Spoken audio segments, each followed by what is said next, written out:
Hello. So today for blog 3, I decided to talk about the Rivers and Tide film because out of all three of those activities, I found watching this film the least appealing to me. And the reason was because, like I said in my last blog, that I was kind of confused on the significance of and the importance of why the artist chooses to make things that don't really last or are going to be destroyed.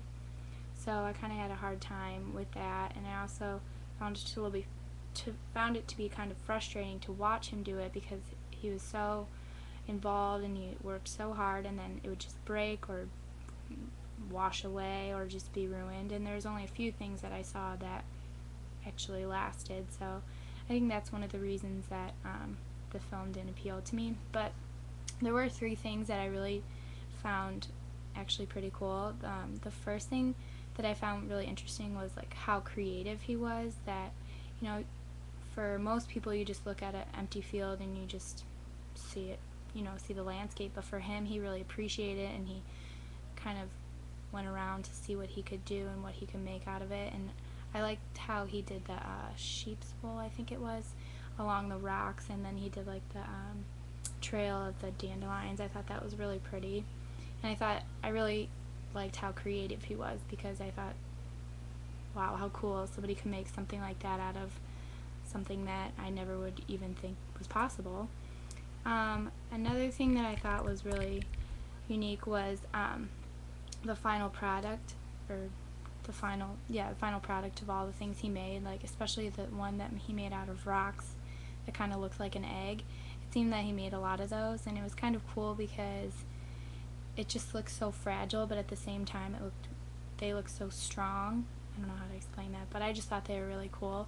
And I just thought, even though I was frustrated because I know his art wasn't going to last long or was possibly going to be destroyed, at the end of every time that he made something, it was just beautiful, and it was kind of gave me an oh moment, like wow. And then the last thing that I really liked or found unique was that he went to all these different locations to make his art. He went to the beach, to fields, I forgot where else he went. Oh, caves and waterfalls and stuff like that. I just thought that was so cool because he didn't always do it in one place. He liked to travel and go all over and really learn about the land and stuff like that. So I found that to be really interesting.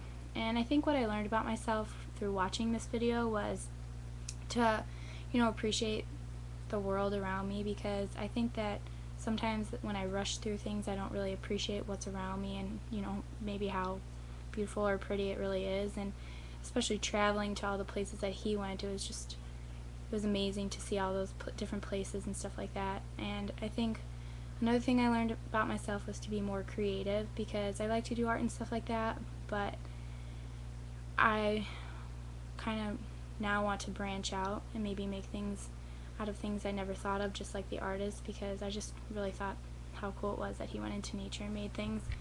So I think those are the two things that I learned about myself.